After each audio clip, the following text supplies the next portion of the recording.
BRS party సంబంధించిన నాయకులను ఏ రకంగా కేసులు పెట్టాలి, ఏ రకంగా కేసులతోని భయపెట్టాలి, ప్రజలను ఏదైతే చర్చ జరుగుతూ ఉందో ఆ అంశం పై నుంచి డైవర్ట్ చేయాలి. ఇంతకు మించి ఈ తెలంగాణ రాష్ట్రంలో 21 నెలలుగా ఏం జరగలేదు అనిపిస్తూ ఉంది.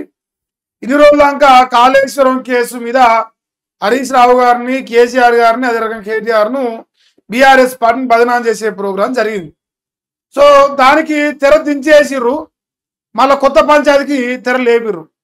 అంటే రాబోయే ఇంకా 39 ఏళ్ళు కూడా ఇదే జరుగుతుందేమో అనిపిస్తాను.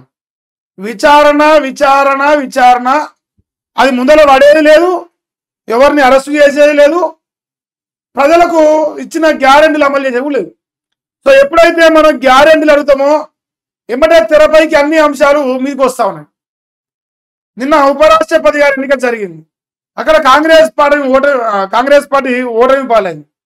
ఇప్పుడు దాన్ని డైవర్ట్ చేయాలి, మనందరికీ దాన్ని డైవర్ట్ చేయాలి. ప్రజల లోపల పెద్ద ఎత్తున ఈ యూరియా కొరత వల్ల పెద్ద ఎత్తున ఆందోళనలు పెరుగుతా ఉన్నాయి రోజు రోజుకు. సో ఈ అంశాలన్నిటిపై నుంచి మనం డైవర్ట్ చేస్తానికి మళ్ళా కొత్త కేసు తీసుకొచ్చారు ముందరికి. సో ఆ కొత్త కేసు సంగతి మాట్లాడదాం. ఇలా ఫార్ములా ఈ రేసు కేసులో కేటీఆర్ అరెస్ట్ అట. సో నేను పెట్టిన టైటిల్ ఫార్ములా ఈ రేస్ అని ఒక కేసు ఉంది కదా. సో ఆ కేసులో ఇవాళ మరి రేవంత్ రెడ్డి గారికి మరి ఏం గుంజిందో పానం అర్థం కాలేదు. నేను నిన్న సాయంత్రం చెప్పిన ఇదే వార్తలు వస్తుందా అని. ఇక వెలుగు పత్రిక అన్ని పత్రికల్లో ఈ వార్తలు కవర్ అయింది. ఎందుకంటే వీళ్ళందరి టార్గెట్ కూడా రేవంత్ రెడ్డిని లేపాలి, బీఆర్ఎస్ పార్టీని బండబెట్టాలి, ప్రజల్ని మోసం చేయాలి, పైసలు సంపాదించుకోవాలి. సో ఈ కార్యక్రమంలో భాగంగా జరుగుతూ ఉంది. ఒకసారి వార్త చూడండి. ఫార్ములా ఈ రేసు స్కామ్ లో 600 కోట్ల క్విడ్ ప్రోకో జరిగిందట.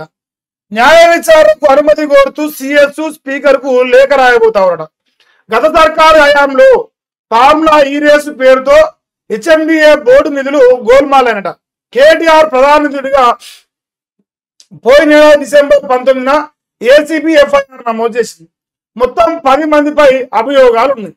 ఇందులో మీరు అబ్జర్వ్ చేస్తే ఏమనగా కేటీఆర్ ఎంత రాజకీయం కోసం తప్ప ప్రజలకు మేలు చేసే ఉద్దేశం లేదు.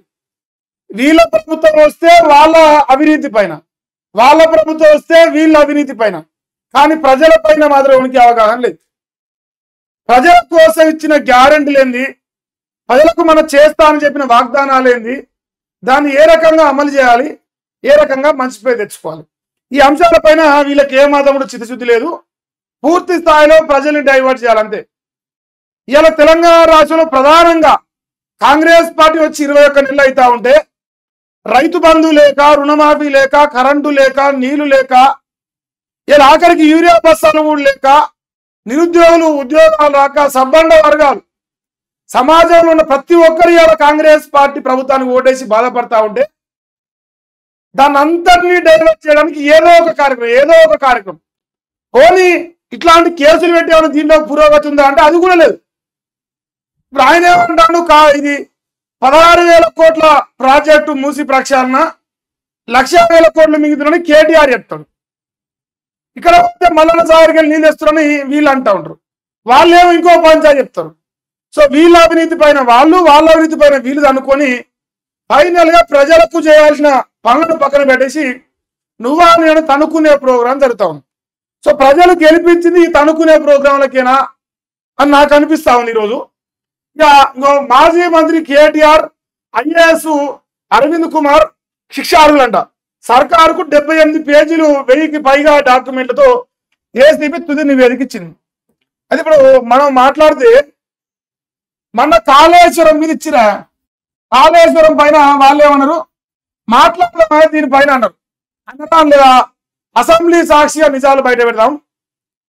అయితే పీసీ ఘోష్ కమిషన్ రిపోర్ట్ ఇచ్చిందో ఆ రిపోర్ట్ తప్పుల తప్పకని మేము నిరూపిస్తామని చెప్పేసి హరీష్ రావు గారు ఒక 15 రోజులు చర్చ పెడతాం. సో ఈ 15 రోజులు చర్చకు సిద్ధము, మేము మాట్లాడతాం, మేము పొడుస్తాం, మేము పీక్తాం, కాళేశ్వరం కూలేకపోయింది, అది పనికే రాదు, సో బరాబర్గా మాట్లాడదాం ఈ అంశం పైన, ప్రజలందరికీ చూపిద్దామని ఇంత పొడి కానీ అంత పొడి కానీ అసెంబ్లీలో ఎగిరిపడరు. ఎప్పుడైతే 15 రోజుల చర్చ పెడతామని చెప్పేసి కాళేశ్వరం పైన హరీష్ రావు గారు ఇక ఒక్కొక్కరికి ఇట్లా చిటికేసి సమాధానం చెప్పి వీఆర్ ప్రిపేర్డ్ ఉన్నావు, ఎవడు ఏది అడిగినా చెప్తామని చెప్పేసి ఎప్పుడైతే గర్జించిండో అసెంబ్లీలో ఎమ్మటే దాన్ని డైవర్ట్ చేసి కాళేశ్వరం పైన 15 రోజులు చర్చ పెడతారు. చివరికి వచ్చినాక 2 రోజులు చర్చ పెట్టి ఆ 2 రోజులు ఒక పూటలో డిసైడ్ చేసారు కాళేశ్వరం కూలిపోయిందని డిసైడ్ చేసి సిబిఐకి అప్పచెప్తాను దాన్ని మమ్మ అనిపించారు. అది కాళేశ్వరం 650 పేజీలు అనుకుంటున్నారు, 650 పైన అంత పెద్ద పేజీల రిపోర్ట్ వచ్చిందని చెప్పేసి ఇంత పెద్ద కుంభకోణం మ్యాడ్ డిజాస్టర్ దీనికి మించింది లేనే లేదు దేశంలో అని చెప్పి పత్తితో మాటలు చెప్పి 24 గంటలు తిరిగే ముందుకే దాన్ని ఏమంటే గాలి కొలిచేసింది. 24 గంటలలో 650 పేజీల రిపోర్టు గాలి కొదిలేసి ఇక ఎన్డీఏ చేసిన రిపోర్ట్ పైన సిబిఐ ఎంక్వైరీ పోతానని చెప్పారు. అది వాళ్ళ యొక్క చిత్తశుద్ధి. పీసీ ఘోష్ కమిషన్ గారి టైం కానీ తెలంగాణ రాష్ట్ర సంపద కానీ వృధా చేసిరు 21 నెలల ఎంక్వైరీ తర్వాత. ఈ రోజు ఏంది అది కాళేశ్వరం కమిషన్ ఇచ్చిన రిపోర్టు పొడిచి కర్రలు కట్టింది. ఇలా ఏసీబీ రిపోర్ట్ ఇచ్చిన 78 పేజీలు అంటాం. 650 పేజీలు ఇచ్చిందే 24 గంటల గాలికి వదిలేస్తే రేపు ఈ 78 పేజీల రిపోర్ట్ ఎన్ని రోజులు అయిపోతుంది? ఇప్పుడు గవర్నర్ గారు పంపిస్తారు, గవర్నర్ గారు వస్తారు, అన్ని మీకు అనుకూలంగానే జరిగినాయి అనుకుందాం జరసేపు. పోనీ అన్ని అనుకూలంగా జరిగినాకైనా సరే కేటీఆర్ గారిని టచ్ చేసి అరెస్ట్ చేసేది దమ్ముందా?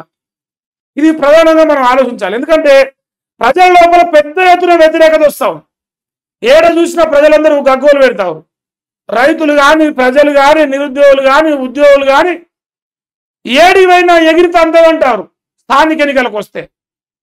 సో అన్ని విషయాల్లో కాంగ్రెస్ పార్టీకి ఇంత పెద్ద ఎత్తున ఉన్నది. నిన్న ఉపరాష్ట్రపతి ఎన్నికలు జరిగినాయి. అక్కడ అంటారుగా ఇండియా కూడా నిలబెట్టిన అభ్యర్థి సుదర్శన్ రెడ్డి ఓడిపోయాడు. ఇంకా ట్విస్ట్ ఏంది అనుకుంటారు, వీళ్ళకు 324 25 ఉండినా 325 అనుకుంటా, వీళ్ళకి వచ్చింది 300. ఆ పైన 25 ఓట్లు బీజేపీ నిలబెట్టిన అభ్యర్థి వాటి. అది చర్చ జరగదు. ఇప్పుడు ఓట్ చోరీ అంటారు కదా, ఈ 25 ఓట్ల చోరీ కోసం మళ్ళీ కొత్త ఉద్యమం షురు చేయాలి. ఇప్పుడు వీళ్ళ టార్గెట్ అంతా ఏంటంటే ఇవాళ మెయిన్ పేపర్కి ఫార్ములా ఈ రేస్ అనే పంచాయతీ ఎందుకు వచ్చిందంటే నేను చెప్తా ఉన్నా, ఉపరాష్ట్రపతి ఎన్నికల్లో 25 ఓట్లు వీళ్ళకి వల్లే ఓట్ చోరీ అయింది. Bharatiya Janata party గుంజుకపోయింది, cross voting పడ్డది. అంటే వీళ్ళ నాయకత్వాన్ని వీళ్ళ నాయకులే దేకుతలేరు, దేకులేని అంటారు కదా, వీళ్ళ నాయకత్వాన్ని వీళ్ళ నాయకులే దేకుతలేరు అనే విషయం చర్చ జరగదు. కాబట్టి ఇలా ఫార్ములా ఈ రేసు ముందరికి వచ్చినాయి. అంతేను, పనికి మాలిన దద్దమ్మలు ముఖ్యమంత్రులుగా, ఎమ్మెల్యేలుగా, ఎంపీలుగా ఉంటే ఏం జరుగుతుంటానికి ఇంతకంటే ఎక్కువ నిదర్శనం ఏది అవసరం లేదు. ఛాలెంజ్ చేస్తా ఉన్నాను. ఈరోజు కూడా 600 కోట్ల క్విడ్ ప్రోకో జరిగిందంటారు కదా, 60 పైసలన్నా వెనక తీసుకొచ్చేద్దాము మీకున్నదా? నేను ఛాలెంజ్ చేస్తా ఉన్నాను ఈరోజు. అట్లీస్ట్ 60 పైసలు, 60 రూపాయలు కాదు, 60 పైసలు 600 కోట్లకి వెళ్ళి వెనక తీసుకొచ్చేద్దాము మీకున్నదా? కాళేశ్వరం 1,00,000 కోట్ల కుంభకోణరు, 1,00,000 కోటి ఒకటే కోటి వెనక తీసుకొచ్చేద్దాము మీకున్నదా?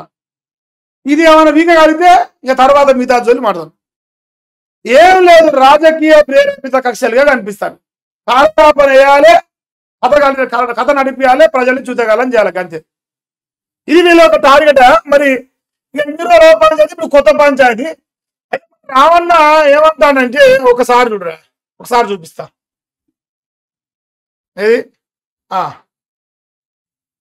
ఫార్ములా ఈ రేస్ చలో ఎక్కడ ఉంది? ఫార్ములా ఈ రేసు ఓ లొట్టపీసి కేసట. నేను తప్పు చేయలేదు, భయపడను, దమ్ముంటే లైట్ డిటెక్టర్ పెట్టుకోండి, ఏం చేస్తాను జైల్లో వేసుకోండి, ప్రజా సమస్యలపై కాంగ్రెస్ ను వదిలిపెట్టాం, నిరుద్యోగులు ప్రజల తరఫున కొట్లాడతాం అని చెప్పేసి కేటీ రామన్న మాట్లాడు. ఏమంటాడు? ఇదో లొట్టపీసి కేసు, నేను తప్పు చేయలేదు, భయపడను. ఒకవేళ మీరు నన్ను భయపడాలని చూస్తే ఏం చేస్తారు? మా అయితే బస్సులో అరెస్ట్ చేస్తారు, అందుకని మీరు వీకేది ఏం లేదు ఓపెన్ చెప్పింది. దాని తర్వాత మరొక విషయం ఏంటంటే, ఒకవేళ నేను తప్పు చేసి మీరు అనుకుంటే, మీరు నిరూపించాల్సుకుంటే లైవ్ డిటెక్టర్ టెస్ట్ కూడా నేను రెడీ అంటాను. ఇంకా ఇంతకంటే ఎక్కువ ఏం కావాలి? మీరు ఒకవేళ మునగాలు అయితే, మీరు ఒకవేళ దమ్మునలు అయితే లైవ్ డిటెక్టర్ పరీక్షకు నేను సిద్ధం అంటాను. నేను ఇక్కడ ఇంకో చాలా కూడా ఇస్తాను. రేవంత్ రెడ్డి నీ పత్తిత్తు నేను సంసారం అని చెప్పుకదిరుతాడు కదా, ఓటుకు నోటు కేసులో నేను 50 లక్షలు ఇయ్యలేదని చెప్పేసి లైన్ టెస్ట్కు అడిగా. ఇక పాలేది నీలేది దొంగోడు దొరోడు ఇవన్నీ విషయాలు తేలిపోతాయి. ఫార్ములా ఈ రేస్ కేసులో కేటీఆర్ గారు స్టాండ్ ఒకటే, ఇది అంటారుగా లొటపీస్ కేసు మీరేం పీకలేరు నన్ను అంటాను క్లియర్ కట్ గా. సో పీకుదామని మీరు అనుకుంటే మరి లైన్ టెస్ట్ కూడా నేను రెడీ అంటాను. రేవంత్ రెడ్డి కింద కంటే పెద్ద ఎత్తున ఇంకేం కావాలి అంటే ప్రజలను డైవర్ట్ చేయాలి అంతే. ఒక వార్త మీద ఫోకస్ ఉన్నప్పుడు దాని నుంచి ఇంకో దాని నుంచి ఇంకో ఇట్లా డైవర్ట్ చేసుకుంటూ తన ప్రభుత్వం పైన వస్తున్న వ్యతిరేకత, ప్రజల లోపల తన ప్రభుత్వం పైన జరుగుతున్న చర్చను అనదొక్కే ప్రయత్నం అని జరుగుతాయి. అంతకు మించి పొడిచేది పీకేది ఏది లేదు. ఇది మీరు అర్థం చేసుకోవాలి. ఫార్ములా ఈ రేస్ పై ఏసీపీ రిపోర్టు ప్రభుత్వానికి అందజేసిన అధికారులు ప్రాసిక్యూషన్ అనుమతి ఇవ్వాలని నివేదిక. అనుమతి రాగానే కేటీఆర్ అరవింద్ పై ఛార్జ్ షీట్లు దాఖలు చేయనున్నట్లు సమాచారం. ఫైనల్ గా మరి కేటీఆర్ అరెస్ట్ చేయాలి. కేటీఆర్ అరెస్ట్ చేయాలంటే ప్రజలు ఇప్పటికే కారు సారు సర్కారు ఇక పాటలేము పొడుగు దేక్కులేంగి అని ఏడివైనా వినిపిస్తాను. ఇక రేపో మాపో రైతు వేదికల కాడ కూడా వినిపిస్తాయి. సో ఇవన్నీ చూస్తున్న తరుణంలో నేను గ్యారంటీ ఇస్తా కేటీఆర్ టచ్ కూడా చేయడు. ఒకవేళ టచ్ చేస్తే మరి ఏమంటారో తోపే అని చెప్తా. ఇంకా మీరు ఒప్పుకుంటా పోయి టచ్ చేస్తే గ్రేటే నా అంచనా ప్రకారం చెప్తా ఉన్నా. వీళ్ళ ప్రభుత్వం వేసే వీళ్ళ కథ వేసే వీళ్ళ సకాలం వేసే తెలియదా. ఇప్పుడు ఇదే వార్తను పైసలు ఇస్తే రాస్తాడో ఒకసారి మీరు చూసుకోవాలి. మెయిన్ పేపర్లకు వచ్చింది ఏం జ్యోతిది, రేవంత్ జ్యోతి తెలంగాణ చీకటి మెయిన్ పేపర్లకి ఈ వార్త వేసుకొస్తుంది. ఎందుకంటే ప్రజల్ని మోసం చేయాలి. వీళ్ళ పైసలు ఎట్లా వస్తాయి, పేమెంట్ ఎట్లా వస్తుంది, ఇట్లా రాస్తూనే వస్తుంది. ఇట్లాంటి దుర్మార్గులు జర్నలిస్టుగా అవతారం ఎత్తిరు. మన ప్రజల శాపం ఏంటంటే ఇట్లాంటి కిరాతకులు జర్నలిజంలో వ్యభిచారులు ఇలా పేపర్లు పెట్టుకుని పేపర్లు అడుగుతారు. ఇటువంటి కిరాతకుల్ని తెలంగాణ సమాజం గ్రహించాలి. ఈ వీడు రాసి చూడాలి. విటు బ్రోకర్ ఫార్ములా ఈ రేసులో కంపెనీలకు బీఆర్ఎస్ కు పరస్పర లబ్ధట. అబ్బా హెచ్ఎండిఏ 45 కోట్లు చెల్లించగానే బీఆర్ఎస్ కు 44 కోట్ల విరాళం అందింది. అనుభవం లేని కంపెనీకి అందుకే అవకాశం. మరి రాధాకృష్ణ అనుభవం లేని ఎరువుల బ్రదర్స్కి ఎందుకు ఇస్తారో చెప్పవైతే. మరి అనుభవం లేని ఎరువుల బ్రదర్స్ కంపెనీలకు ఎందుకు ఇస్తారు? నేను ఉన్న మాట చెప్తానే, చెప్పాలి. ఏ ప్రభుత్వం వచ్చినా వాళ్ళకు అనుకూలంగా ఉన్న కంపెనీలకు కాంట్రాక్ట్లు పోతాయి. అది ఓపెన్ సీక్రెట్. వాళ్ళకెళ్ళి కమిషన్ కూడా వస్తుంది. కానీ ఇల్లు వేయిందా లేదని మీరు నిరూపించరు అంతే. ఎల్లా పోలేదు, రూపాయి సంపాదలేదు, మొత్తం కలవకుండా కుటుంబం పత్తితుల కుటుంబం ఏమనలేను. అవినీతి జరిగి ఉండొచ్చు, అది ఎలా జరిగింది, ఇలా జరగలేదు, నేను వస్తా రెడీ అంటాను. మరి మీరు ఏమన్నా నిరూపించమంటాను. ఇలా ఈ దేశంలో కాంగ్రెస్ పార్టీ అంటే ఏంటంటే 130 సంవత్సరాల చరిత్ర కలిగిన కాంగ్రెస్ పార్టీ ఏ రకంగా అవినీతి చేయాలనే దాంట్లో పిహెచ్డి చేసింది అని నేను చెప్పలే, రేవంత్ రెడ్డి చెప్పింది. ఒక అవినీతి పడి వచ్చి అతిపెద్ద అవినీతి పడు అనకొండ లాంటి వచ్చి అంట చిన్నపాలను పట్టుకొని ఇది అవినీతి పడు రాలంటున్నాడు. నువ్వు సొక్కమైనడు అయితే కదా, నువ్వు సొక్కమైన అయితే వాళ్ళ అవినీతి గురించి మాట్లాడచ్చు. ఏమిరా రాధాకృష్ణ ఎంతలో పేమెంట్ ఇలా మనకు ఇలా పేమెంట్ లేని కాక రాయలే అంత సింపుల్ కానీ. ఇంకో బజార్లో పంది ఉన్నది, బజార్లో పంది ఉంటుంది, మీకు తెలుసో తెలియదు. ఆ పంది కూడా రాస్తారు ఇప్పుడు. ఎందుకంటే ఎక్కడైతే కాంగ్రెస్ పార్టీకి లబ్ధి జరుగుతుందో ఆ వార్తలు ఏమంటే ఇక్కడ వెలుగునిస్తాయి. కేటీఆర్ విచారణకు అనుమతి ఇవ్వండి. ప్రజలకు ఇచ్చిన గ్యారెంటీల పైన ఈ పందికొక్కుల వార్తలు రాయవు. చింతపండు మల్లయ్య గారు ప్రజలకు ఇచ్చిన గ్యారెంటీ లేని దాని కథ ఏంద్ర అంటే పేపర్లు రావు. బీఆర్ఎస్ పార్టీ అని బీజేపీ పార్టీ అని బదనాం చేసే వార్తలు రాస్తారు. వీడోడు తెలంగాణ శని, తెలంగాణ పైన శని వీడు. ఇటువంటి కిరాతకులందరూ చేరి కాంగ్రెస్ రాజ్యాన్ని పట్టుకొచ్చి రేవంత్ రెడ్డి ఇచ్చిన ఎంగిలి మెతుకుదిని యావత్ తెలంగాణ రాష్ట్ర ప్రజలను మోసం చేసిన మోసగాలుగా మరి నేనైతే వీళ్ళందరూ చూస్తా ఉన్నా. 100% తెలంగాణ రాష్ట్ర ప్రజలు గమనించాలంటే కాంగ్రెస్ పార్టీ చెప్పు చేతలో ఉన్న పత్రికలు మొత్తం ఇంకా రాబోయే 3 ఏళ్ళు డైవర్ట్ చేస్తాయి అంతే. ప్రజలకు ఇచ్చిన గ్యారెంటీలపై నుంచి మన దృష్టిని మరలిస్తానికి పనిచేస్తాయి. ఇదే ఫార్ములా ఈరోజు సంబంధించిన కేసు ఇలా తెరపైకి వచ్చింది. ఇంతకు మించి ఇలా మనం కూడా బొచ్చు కూడా పీకగలిగేది ఏం లేదు.